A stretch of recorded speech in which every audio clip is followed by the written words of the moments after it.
Will we once again have basically nothing but winners, or will things go a different way? Only one way to find out.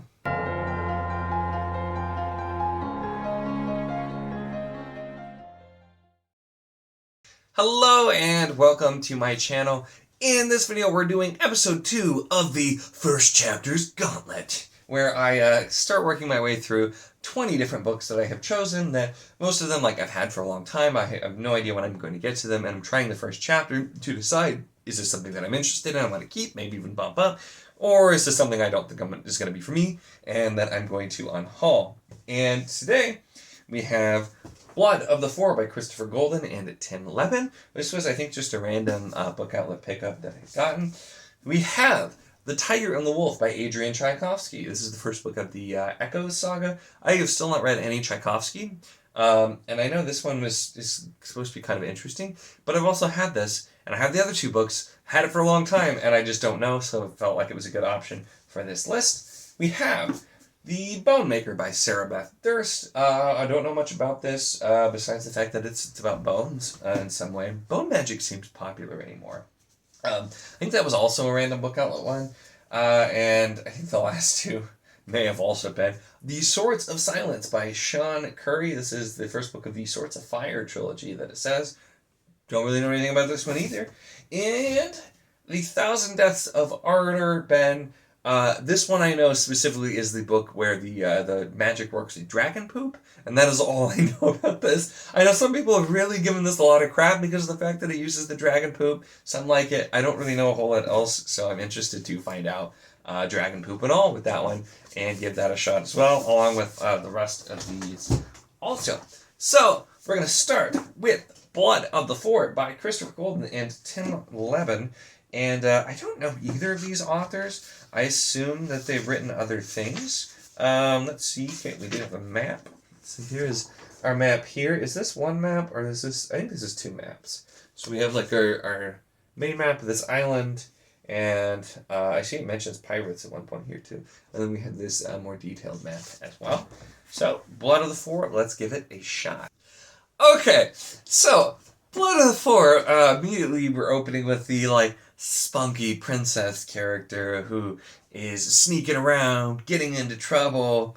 Already not a huge fan. She's going through all the tunnels that exist in the castle because, of course, why does every fantasy book that involves a castle of some sort, there's always these forgotten secret tunnels. It's such a common thing. Why is that in everything? But anyway, so she's doing that. I'm like, eh. And then probably she starts eavesdropping on her mother, the queen, with her lover, and then starts watching, and it's described. I'm like, nope. This is very quick DNF for me. That one is going in the unhaul pile. No regrets. No regrets at all on that one. So let's jump into the next one, which is The Tiger and the Wolf by Adrian Tchaikovsky. Let's see if we've got a map here. I heard really good things about Tchaikovsky. I know his stuff can sometimes be hit or miss for people. Here we do have a map as well. Let's give this one a shot. All right, so this was interesting, and I think this was supposed to be kind of tribal to some extent, because I remember that base thing. But we start with the leader of the wolf tribe. And he's kind of talking about the fact that he's not confident with his daughter, his only child, as heir, and doesn't really believe in her, and we're kind of looking at that. But then he's leading a hunt for what's said running deer is what they're hunting, and it turns out running deer is a person who has been chosen to be tribute, and that they're literally hunting a person. So that was interesting, not what I was expecting there, and there's also seems to be reference to people being able to shapeshift into the animal of their tribe. I don't know if it's everybody or only certain people, but so that was kind of an interesting element as well.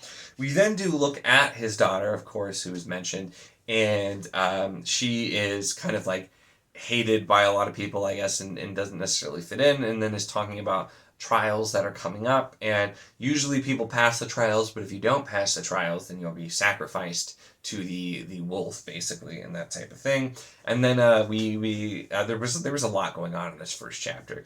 Then we also have somebody from the snake tribe who says that they're a priest, and they're gonna kill him, and so he puts a curse on them, he says, as well. There's a ton going on here. Now, I have to say, I was interested. Not like immediately like pulled in like, oh, I want to read this now, but I was interested enough in this that I would definitely give it a shot, but I didn't really have any strong feelings about this one. So let me know if you've read this series or this first book. Let me know. I don't know. I didn't have any strong feelings. This is kind of like in the last one, Obsidian Tower, where I'm like, there's nothing wrong with this. That one was just, it didn't stand up with the rest that I read there as pulling me in right away. But it also just, it didn't pull me in a ton. So let me know on that one. Definitely seemed interesting. There's a ton going on. So that's one I feel like with everything happening in that first chapter, I would be interested to see where it goes. So we're gonna put that in the keep pile for now, but I'd be curious to find out more if you've read it or have any thoughts on it. Next up is The Bone Maker by Sarah Beth Durst. Doesn't look like this has a map unless I am missing it. Nope, no map. So let's just jump in. Alright, so The Bone Maker by Sarah Beth Durst. So this opens up with a bone maker. You guessed it correctly. And she is, like searching around, it seems to have a lot of bone talismans. So we're getting a little bit of a look into bone is basically used to create all of these different trinkets that can give a certain amount of power. And she is on her way to a village to try to steal the bones of a child that has just died. Which is apparently very illegal. But is going to try and basically use some of the bone magic to sneak in and steal some of her bones before her body is completely burned. It's being burned, so people won't, steal her bones. So kind of interesting start to it. It does sound like, too, that she's trying to get enough bones to do some sort of magic to help her husband, who it sounds like is in a really bad way. So interesting. But it was okay. It's kind of where I landed. This is kind of similar to me as Tiger and the Wolf. Like, interesting. Some of the things set up there, but not like an immediate huge pull-in for me, I guess. Although I'm curious. So I think this is going to land in another, like, I'm gonna keep this for now.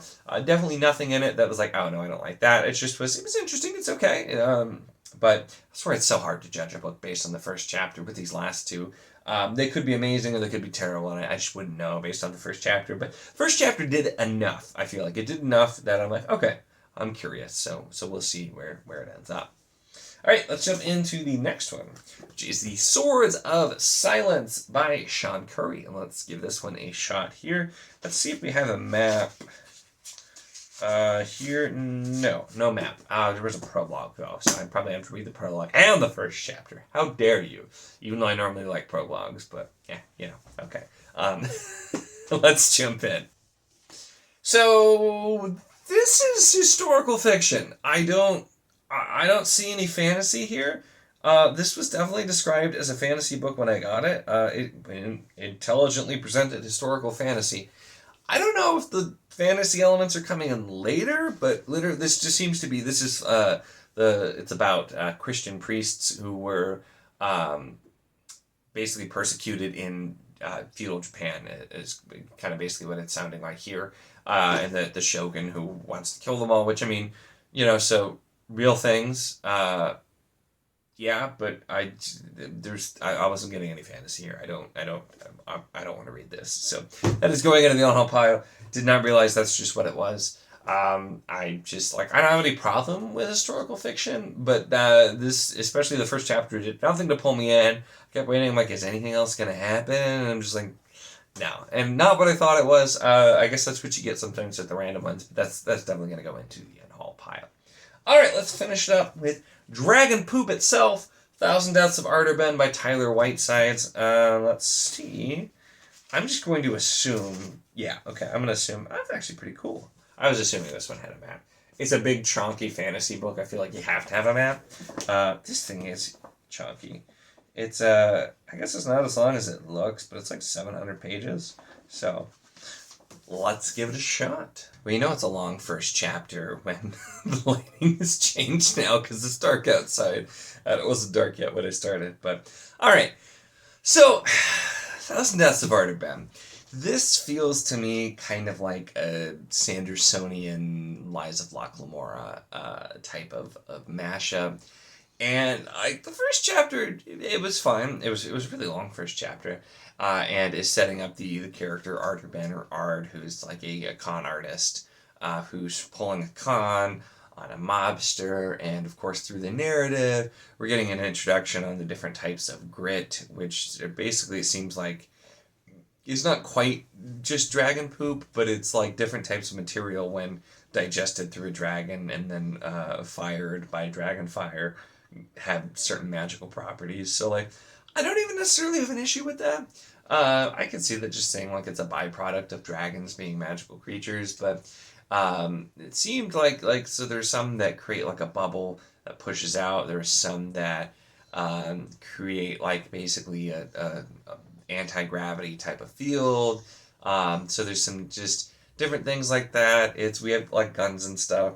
So it's kind of got the gunpowder type of thing as well. And so there's like, I don't know.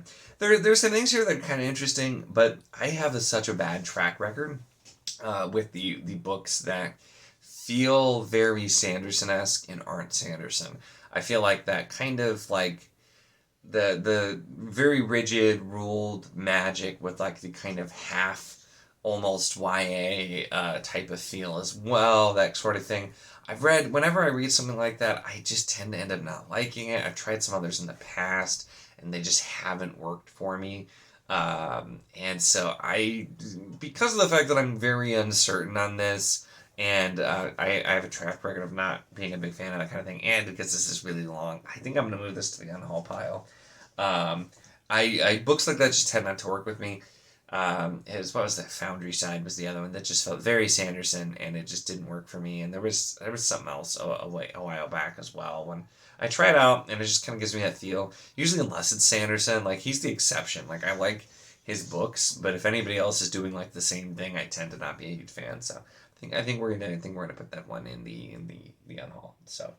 It's kind of mixed. No clear standouts like the first one here, but two that I'm interested to continue, and it's a win for space because three that I probably will not and will move to the unhaul pile. So a little bit more of a mixed bag here, but this has been an interesting time, and I have some really interesting ones left for the next couple of videos. I'm not sure which ones are going to be in which video yet, but it'll be interesting to find out. That's it for this one, though. Of course, let me know your thoughts if you've read any of these or your thoughts on anything that I said with any of these books. Always interested to hear what other people think. If you think like I would like or wouldn't like one of the ones that I wasn't sure about, it is hard judging based on the first chapter. So I'm very open and always interested to see your thoughts on those types of things. So definitely let me know in the comments. Make sure to give the video a like if you enjoyed it. Check the link in the description, as always, for the Wizardly Enclave Discord if you want to chat books, whether these books, other books, really anything at all. It's a lot of fun and we'd love to have you.